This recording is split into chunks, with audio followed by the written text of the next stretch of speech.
Alrighty then. Well, thank you all for being with us. And to answer Wendy's question of how the trip was last week, it kind of fits into the talk, into where we're going today. So I just wanted to share a little bit about that and an event I was at last night with my grandson, but not just in the self-interest of telling you stories about my family. The idea is experiencing love and the presence and the magnificence of God wherever we are, at every moment, at every time. So I sent a picture out last night in the email announcements, and to quickly answer the question, the trip was fabulous. We had 4 generations there, and this is it's called the Land of Oz. It's in Beach Mountain, North Carolina, which is a ski town. And what happened was, many years ago, the man who built Tweetsie Railroad, if you've ever been to Boone, Blowing Rock, you've been to Tweetsie, he decided to put on the very top of the mountain this little path, just basically a path that you walk through, and there's a couple of buildings that you start and end with. And he recreated the story of the Land of Oz. So when you go there, it starts outside Auntie M's house, and there's a barn, and Dorothy's there, and she's telling the story about how the mean old lady wanted to take Toto and all those kind of things. And in the crowd, you kind of get ushered through this house, and Auntie M is there to greet you, and everything's nice and neat and orderly in the bedrooms and the kitchen and everything. And she tells you, well, there's a storm coming, you need to go down the storm cellar. So you go down into this dark room where you're walking through, and the wind is blowing and howling, and there's all of these little videos shining up on the wall of different scenes of the tornado recreated from the movie. And it was just wonderful, because our daughter stopped me in the dark and she says, oh my goodness, I remember this, I remember this. Now, she was only 3 years old when we were there last time, but the memory came back to her. So you kind of leave the storm cellar and you go back out through the house, but now the house is all disheveled, has been destroyed by the tornado. And you go down the road, and there you meet Dorothy and all the characters from the show. And at different intervals they stop and they have skits and they sing together, you know. So just like in the movie, she'll meet the Tin Man and she'll meet the Scarecrow and she'll meet the Lion, and they all decide that they're all going to go ask the wizard. You meet the good witch, you meet the bad witch, you meet all these people. So at one point on the path, Dorothy was, the actress portraying Dorothy was right there with us at the group, and our daughter asked her and said, would you help me recreate something from a long time ago? I was here when I was a little girl. And of course Dorothy said, oh, of course. And our daughter said, well, we have to hold hands. And Dorothy says, and I'll bet we were skipping too, that she just played the part so well. So here, that's the picture I sent out last night. Here's our daughter and Dorothy skipping down the yellow brick road, reliving a memory of 40 some odd years ago when she was just 3. And then Dorothy came right back to our daughter's grandson, our great-grandson, who's 6, and offered him her hand and said, would you like to skip with me too? And then the two of them skipped. So we have pictures of Grandma and then grandson kind of skipping with Dorothy. So old memories relived, new memories created. And what was so fantastic about this is there were so many people who were deeply immersed in the experience. They were in character. Some were dressed as the Scarecrow, some were dressed as the Tin Man. They had little Tin Man hats.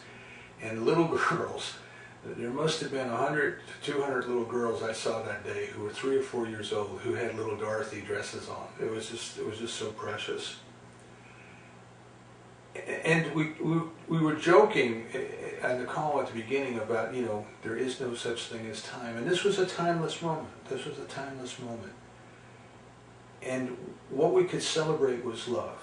We could celebrate with love, not just for our family, not just for the 4 generations that share genes, but the love of all humanity, the love of parents for their children, the magic of just being together, to be able to look at somebody else's little child, a little 3-year-old or 4-year-old child who's looking at Dorothy with wide eyes, immersed in the moment, and to just celebrate life,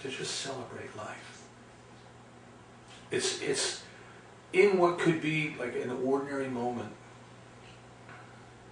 a cynic would say, well, this is all created, they're all actors, all these kind of things. But there was something that went beyond the obvious, beyond what was there. There was an experience that was taking place in people. Unique for each one, I'm sure. But there was an experience that went beyond the physical reality. Okay? So then last night, the local astronomy club had a meeting up in a national park not too far from here, a national battlefield, the Battle of Kings Mountain, which is in the middle of a state park, and therefore it is relatively free of street lights and things like that. So they set up their telescopes, and they just invited the public to come, and they were going to have a little lecture on what you could see in the night sky, and then you could go look through the telescopes. And our 21-year-old grandson is in college, and he's taking astronomy, so I invited him to go, and we went up there together, And the first magical thing was just kind of sitting there at twilight, waiting for the stars to come out. I told him it reminded me of when I was a young boy, and we lived on the bay, and we would go out fishing at night, and we would go out before the sunset and drop our anchor and just sit there, and the darkness would set and the stars would come out, and it was just so beautiful. And then a man was there from a planetarium, and he had a little laser pointer, and he was shining it and pointing out the different objects in the night sky.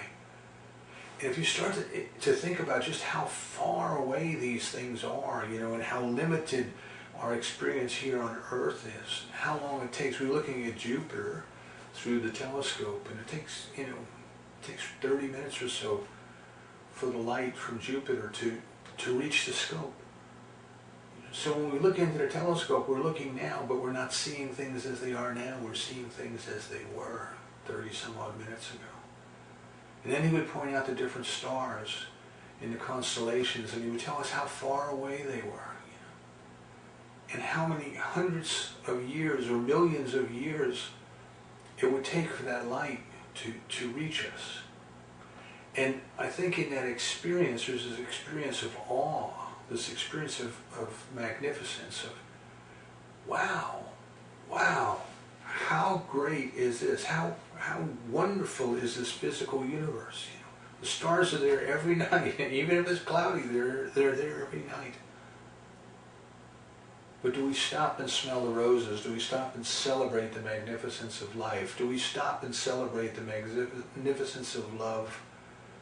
The magnificence of awe and joy in a 3-year-old's eyes, It's just, it's there. You see, this is where we're going today. It's there. It's there all the time. But we don't necessarily take the time to be still and let it into our experience. So having said all of that, as I said in the announcements when I sent them out, I guess I was in kind of a fairy tale mood from seeing Dorothy last week at the Land of Oz.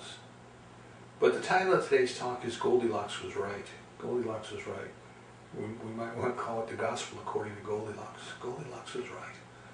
Now, how is Goldilocks right, and what does that have to do with our spiritual growth? And you remember the story. Goldilocks went into the house. 3 bears had gone for a stroll. The porridge was cooling off on the table. And Goldilocks went in, and she tried the porridge, and she tried the rocking chairs, and she tried the beds. And she got to the beds, and she said, "Oh, this bed is too hard. I can't sleep here." And then she tried another bed, and she said, "Oh, this bed is too soft. I can't sleep here." And then she tried the 3rd bed, of course, the baby bear's bed. She said, "This bed is just right." And she fell asleep. And of course, that's where the 3 bears found her.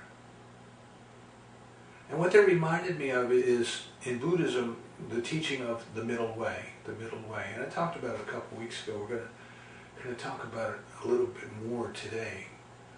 But in the story of the Buddha, what is the movie? There's a movie, Keanu Reeves is in it, and I think Bridget Fonda is in it, and it's called The Little Buddha. And it's very well done. If you can find it streaming on the internet or rent it for a couple bucks. It's well worth it, but it kind of gives the mythology of the story of the Buddha. And the Buddhists understand that the story of the Buddha is mythology, that it is a teaching story. It is not necessarily literally true.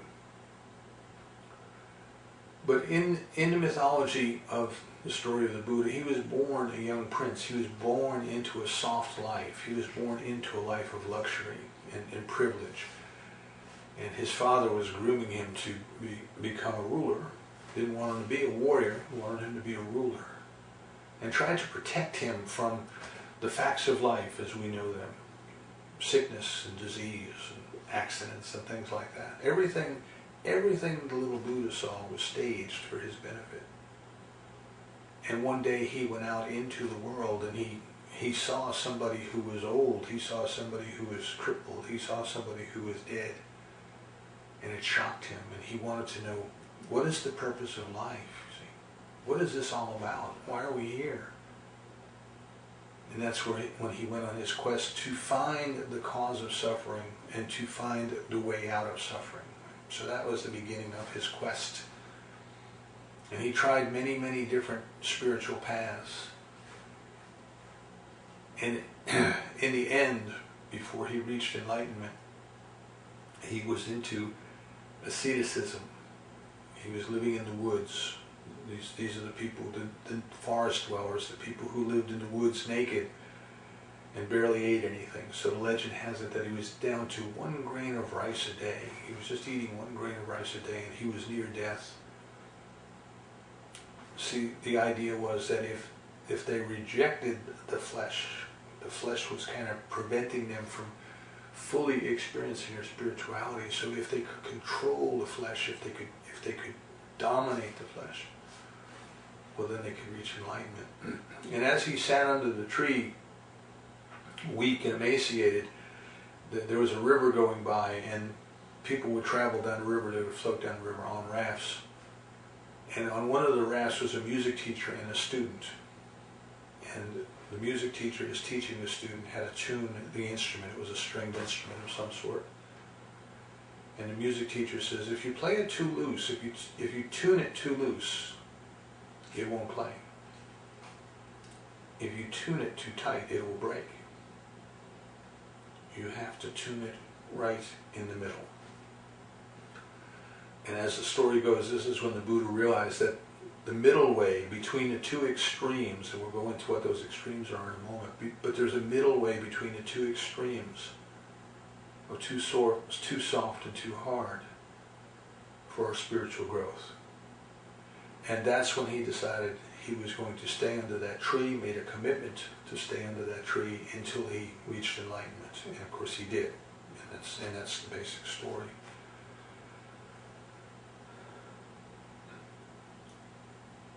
So Goldilocks was right. One was too soft, one was too hard, but the middle way was just right. Just right. So this is the basic story of the evolution of human consciousness, I think, when it comes to our spiritual growth. The one thing that we have to kind of observe is there are impulses or generative themes.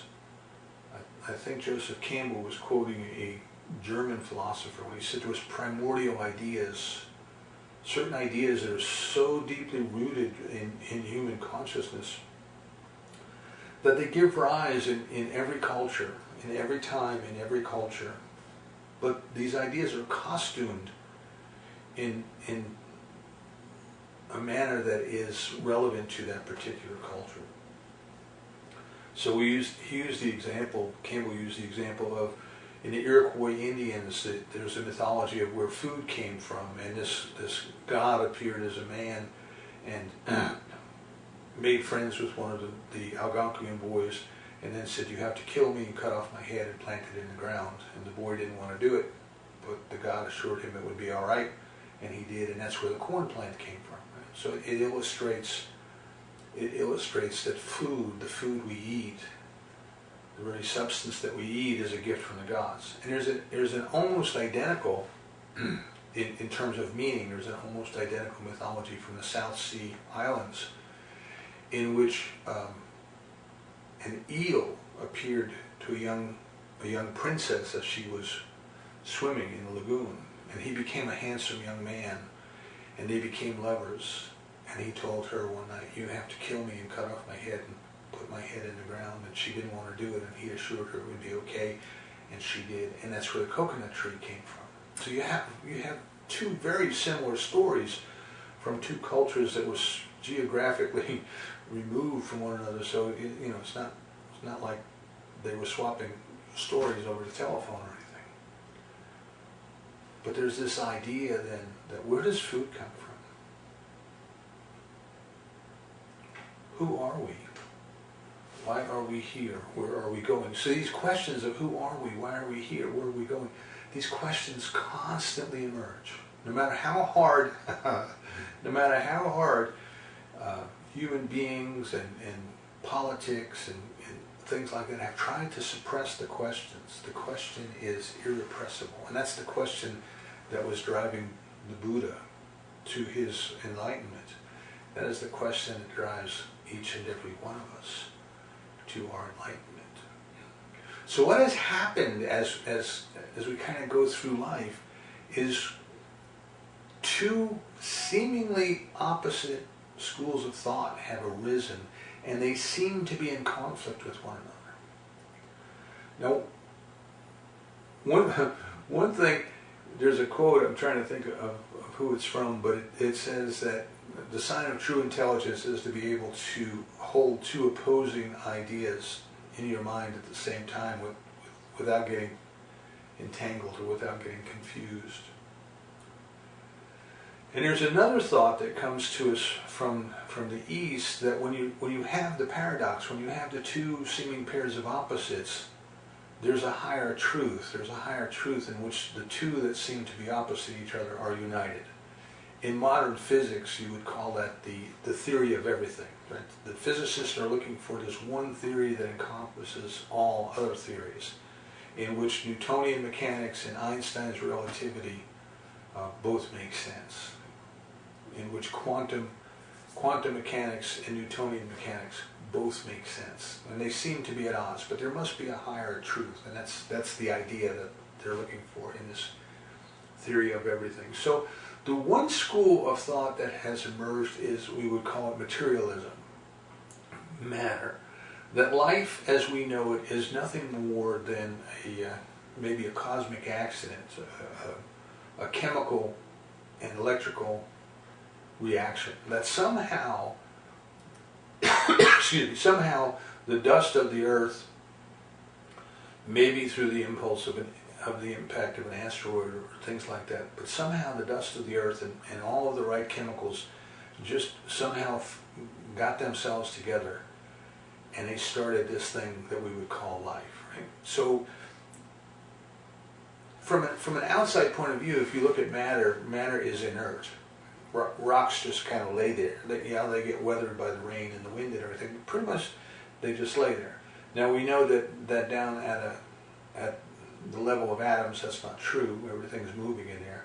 And then if you go even further down to the level of subatomic particles, there's even more motion, and sometimes they're there and sometimes they're not. Sometimes part of it there, sometimes they're not. Very mind-blowing when we start to think about it.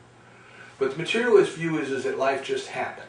Life just happened. Life is sort of a chemical incident or a chemical event, that something just happened and somehow these little things got themselves together, and they took existence to a different level, And in that other level, we start to have what we call the traits of life, metabolism. You take in food, you eliminate waste. Respiration, you breathe in, you breathe out somehow. Reproduction, these different kind of things that from high school biology we kind of learned. How can you tell if something's alive? Well, if it has these 5 different characteristics, and I don't remember all 5, well then you could say it's alive. But not only did the chemicals somehow get themselves together and create this new state of existence that we would call life, but then they continue to change, they continue to grow, they continue to evolve. So moved from a single cell organism to a multi-cell organism, and then within the multi-celled organism, some of the cells started to specialize. Some of them started to become organs of respiration, organs of digestion, organs of reproduction. Whereas for the single-celled animal, all that had to be done in a cell. Right? And then something else happened along the way. Something else occurred. And the living organisms became conscious, became aware. They had this sense of awareness. Now, you've heard me mention over the last several months, we don't even know what consciousness is. You can't get an agreement on what consciousness is. And as close as anybody will come will be an awareness. But an awareness of what? An awareness of the surroundings, because we know clearly that the simplest organisms are aware of their surroundings. There are jellyfish that have hundreds of eyes and no brain. And somehow they're aware of their surroundings. And so talking about sitting in awe and saying, oh my goodness, how magnificent is this thing we call life. But the consciousness that I'm talking about, the consciousness of self-awareness. We as human beings, we can become aware of, doesn't mean we always are, but we can become aware of what's going on in our field of consciousness. We would say it's in our heads, but other cultures would say it's in our bellies. The consciousness is not just in one place. You talk to people who've had near-death experiences, and they say when their consciousness returned to their body, it returned to every cell in the body at the same time. Not into the head, but everywhere. Came back in. So this thing called consciousness developed. Awareness, self-awareness, self-inquiry, being able to become aware of what we're thinking, being able to choose what we're thinking, being aware of emotions and all of those things. And it came along. So to the materialist point of view, all of that is just simply chemical reactions. All of that is simply molecules interacting by some stimulus, lightning or asteroids and all those kind of things. And that's kind of the reductionist theory. That kind of brings us down to, it just is. It just is. And it's kind of interesting if you see how life has evolved, if you see how things have evolved, if you look for the trends or the patterns. When we were doing strategic planning, when I was involved in strategic planning, you would kind of look at, like if you had a product, you would look at your product and you would say, where have the trends been in the past and how might that project into the future? So for example, the one example that they used in the training courses was, if you looked at transportation, if you looked at movement of transportation, how has it evolved? We started out on our feet, and then we learned how to ride animals, and we learned how to have the animals pull carts. And then after a while, we learned how to put an engine on the carts and get the carts to kind of move themselves. And then we figured out how to make the carts move through the air, to flying. And then there's been an evolution ever since the airplane was invented and when it started to be used for travel, for commercial travel. There's been an evolution along the way if you look at the evolution of the airplane. Each generation of airplane could typically go further, it could go faster, it could carry more people, and it was more fuel efficient. So if you were designing airplanes, you would say, well, if I want to move along a continuum, the next airplane I'm going to build is going to fly further, it's going to carry more people, it's going to fly faster, and it's going to be more fuel efficient. That's what the driving forces are in this industry. And they even gave us the example of the Concorde, because the Concorde worked entirely against that. The Concorde was smaller, it could go faster, but it was smaller, it couldn't fly as far, it couldn't carry as many people. And the analysts would say, from that point of view, just looking at the Concorde on the chart, you would say this can't be a commercial success. And it never was, of course. But my point is that there's something driving that. There was something driving that. You could look at each iteration and each generation along the way, and you could say there's a continuity. There's something compelling this along its way. And if we look at the evolution of life from the single-celled animal all the way up to conscious beings, sentient beings, beings that are aware of their own thoughts, beings that can change their minds, beings that can recognize their emotions, we see that with each iteration, with each step in the evolutionary chain, we have come to two things. There has been a greater degree of consciousness, a greater degree of intelligence, perhaps leading to consciousness, and a greater degree of mobility. Right? So the simple animals, like a jellyfish, just kind of floated around in the sea, and wherever the tide and the currents take it, it goes. Now, of course, they're more advanced than that. They have ways of adjusting their shape and raising and lowering themselves and things like that, so they can, in fact, cooperate with the currents, but they don't have much mobility on their own, you know. And then we get to the magnificent whale, you know, and it swims for thousands of miles. We think of the birds that swim for thousands of miles. So a greater degree of mobility and a greater degree of consciousness. And we bring that through to the human experience, and we say, okay, well, we are the most mobile of all, but we have invented machines to help us do that. We have used the expanded consciousness and the expanded intelligence to now step out of just the evolutionary cycle, and we have stepped into a point in time where we can interact with our environment, and we can build machines to take us to the moon. Now they're talking about going to Mars, to take us to these other planets. But that trend is still there. The trend is still there. So we kind of get to the question of, well, who am I? Why am I here? Where am I going? Right? We're like the turtle on the fence post. We don't know how we got here, but we know we didn't do it ourselves. We know we didn't do it ourselves. There is something continuing its progress through evolution. And it doesn't seem to be random. It doesn't seem to be, you know, it just happens this way or that way. It seems to be moving along a definite line. Expanded movement, expanded consciousness.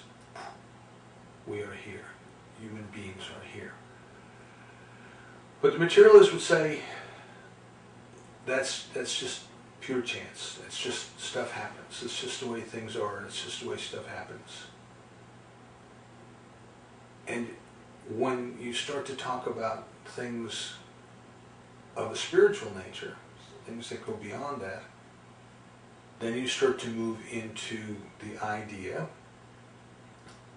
that, well, there's no need for that. We don't need to bring God or spirit into the discussion, because chemical reactions can explain what we see.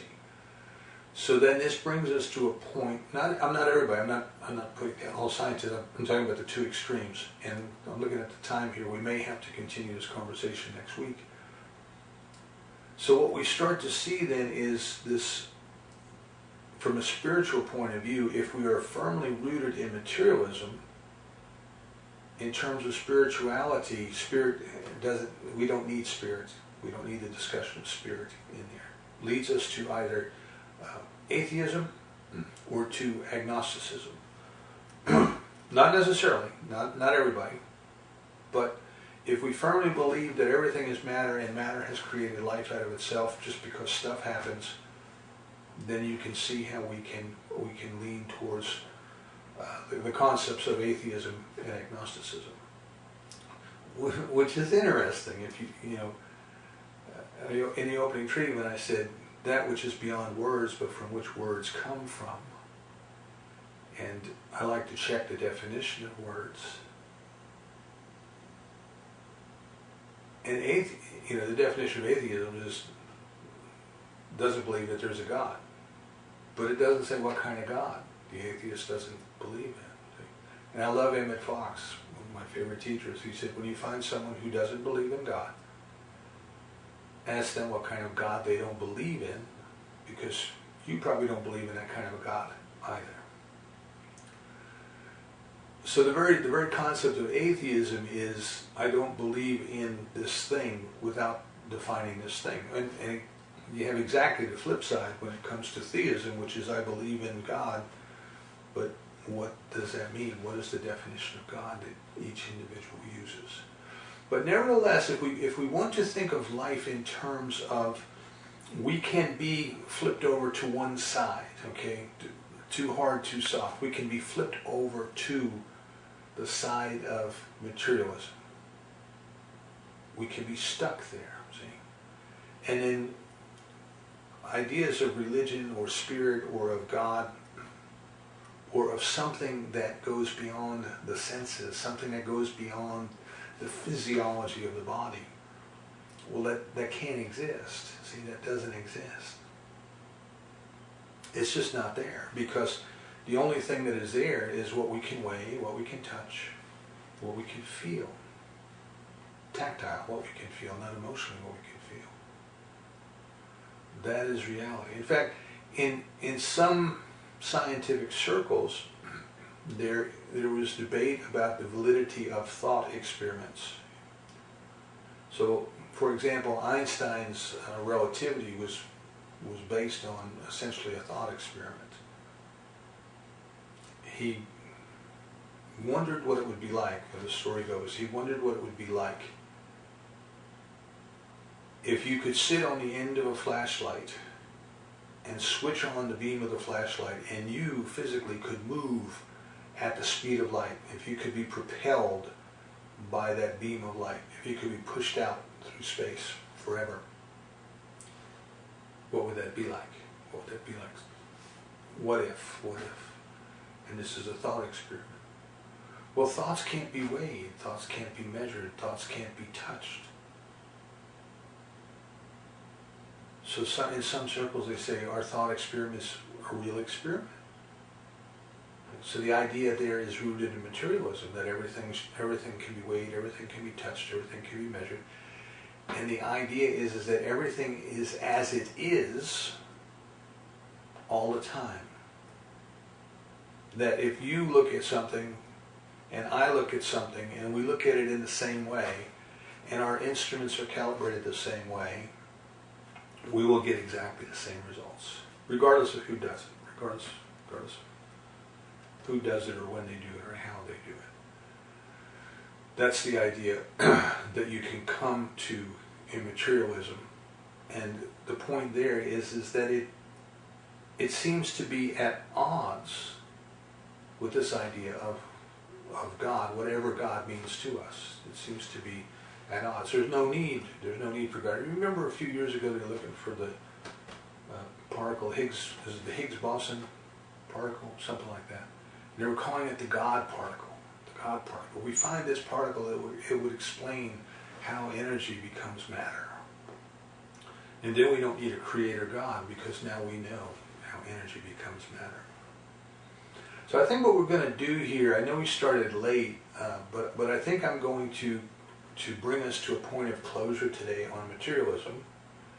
And then we're going to pick up next Sunday and we're going to talk about the other extreme, which is going to be asceticism, which is the rejection of matter, the rejection of materialism.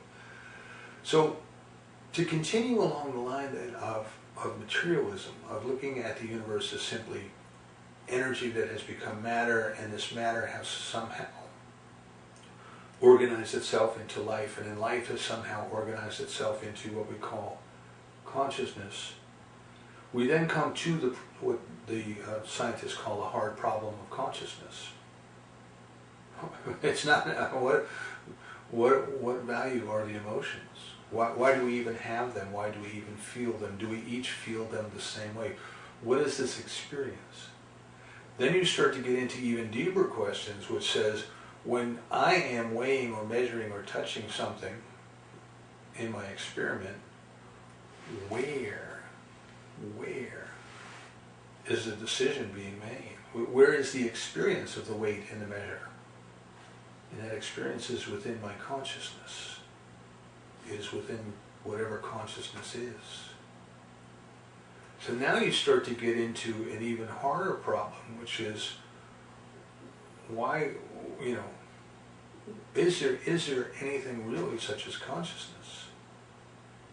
Is there a need for this thing called consciousness? Why would life have created it? Created it by accident? Why did it keep it? What value is it? And all those kind of tough questions start to come out. So the materialists might say that everything is matter, but the only way that they know it is matter is through consciousness. Everything we experience in consciousness. So it adds another dimension to the problem. The other thing that we come into then is, if you keep asking why, I call it questioning to the void, if you keep asking why, if you keep going back far enough, if you take theory, and not everybody agrees on all the theories, and that doesn't mean you're wrong, it just means that there's a higher truth that we have to learn. But if you for example take the Big Bang theory, and you think, well, gee, everything was compressed and there was no time, there was no space, things as we know it didn't exist, it was all just kind of this little pinpoint of everything. So where did this little pinpoint exist? Well, there was no where, it just was. And then there was this Big Bang, and once there was the Big Bang, everything started to expand. So then we have to say, well, why was there a Big Bang? What caused the Big Bang? What existed before the Big Bang? Or as physicists might say, what kicked the can? So you're walking down the street and a can goes rolling by you, what made the can move? So we're in that position of observing the universe and it's moving by us, like this, the astronomer last night, talking about how things are expanding, looking out at the Milky Way. Things are expanding, things are getting bigger. But why? See, what started it all? So we come to a point in physical science where we have to realize that there are unknowns. There are things that we just simply don't know. Simply don't know. So an atheist might say, well, there's no creator. We don't need a creator to have kicked the can because somehow particles have done that for us. And an agnostic might say, well, there's obviously something that we don't know.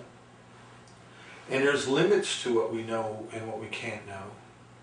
And this question of whether or not this thing called God really exists is beyond our ability to know. Beyond our ability to know. So there's no sense wasting time on trying to understand that which is not understandable. So let's just get on with life. Let's just get on with life. So there we are with what I might say, is kind of one side or the other. Whether it's hard or soft, you're going to have to decide. Probably soft, I would say, because if our view of life is a materialistic view of life, then it kind of leads to what we see going on around us. Accumulate wealth, make things to make life easier, hire people to do the things that you don't want to do, and all of these other traits that we see in our society today. I mean, we are a consumer society, and if we look at what the materialistic view of life tells us life is all about, it's about accumulating wealth. The rich get richer. That's the society is built that way. Everything values the money, values the dollar. It is the be all and end all. This is what we use for commerce. Now, next week I'm going to get into the spiritual side. I am not putting down physical things, but asceticism does. See, asceticism does. But what we're going to have to stop today is we're going to have to stop with this, because there's just so much here. We are here. We are here. And we have a consciousness that tells us that we are here, but we don't know what that consciousness is. We don't really know who we are. We don't know why we're here, or even if there is a purpose for our being here. And these are kind of the primordial questions of life. These are the primordial questions that have been evolving as long as humans have been evolving. You know, the oldest records that we have, the cave drawings, things like that, kind of deal with these questions. The pyramids kind of deal with these questions. There is something in the human consciousness that seems to be compelling us to search for that answer, even though a materialist might say the answer is going to be physical. Or the agnostic might say the answer is not knowable, because even the physicists will agree that we don't know what happened before the Big Bang. We don't have any way of knowing, because all of our ways of measuring and touching and observing didn't exist. So the physical, if we are aligned with materialism, the physical is going to take us back to the point of the unknown. Out of that which is unknown comes that which is known. Now, here's where we're going to leave it today. The physical would say, because it is unknown, it is unknowable. It is unknowable. We have no way of knowing what was there, because that which is physical did not exist. We can't weigh it, we can't measure it, we can't touch it. We have no way of knowing. And the question I want to leave you with till next Sunday is, just because something is unknown, does it mean that it is unknowable? So next week, we're going to be with Goldilocks again, and we're going to go get into the other bed and see what it's like over there. And hopefully by the time we end next week, we will find that place where the two two seemingly opposite things come together in a higher order that makes sense for both of them. We go through life in our spiritual practice sometimes, and we try this and we try that and we try the other things, and we find some are too easy and some are too hard. And we're looking for the one that is just right. Just right. The one that takes the hard and the easy and brings them together into something that not only makes sense, but something that we can experience. So we'll pick it up next week with that. And let me see if I can find, I don't remember Lori gave me the book, but I think I dropped it along the way, so. All right. Well, let's just come together then in a closing treatment. Let us recognize then that there is this omniscience in the universe, the all-knowing. We call it God. Whatever there is to know, it knows. It has created us out of itself. Omniscience is where we are. Omniscience is what we are. And that which we wish to know, we can know. That which is beyond words, that which is beyond thought, we can experience. So we open our hearts, we open our minds this week, and we invite the experience of the ineffable into our consciousness. We invite the experience of the presence and the activity of God into our experience.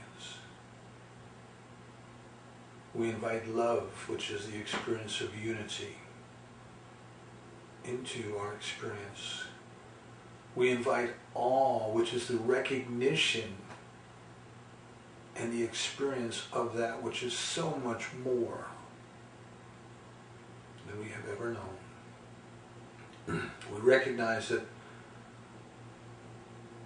the universe is ever expanding. Our consciousness is ever expanding. And God just is. And we are all expanding in the isness, in the oneness, in the unity of life. So today we let go of all of our opinions of what can and cannot be known.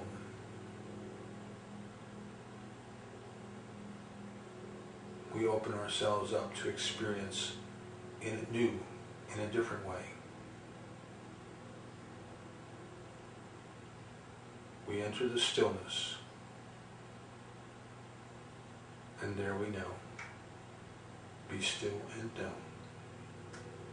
We are grateful to know that there's a power in the universe that responds to us according to our belief. So we release this treatment, this statement of our belief to that power, knowing that it is right now doing whatever needs must be within our consciousness, within all consciousness, for a greater experience of the presence, of the activity, and of the love of God. We release it now, so certain it is done that we say together, and so it is.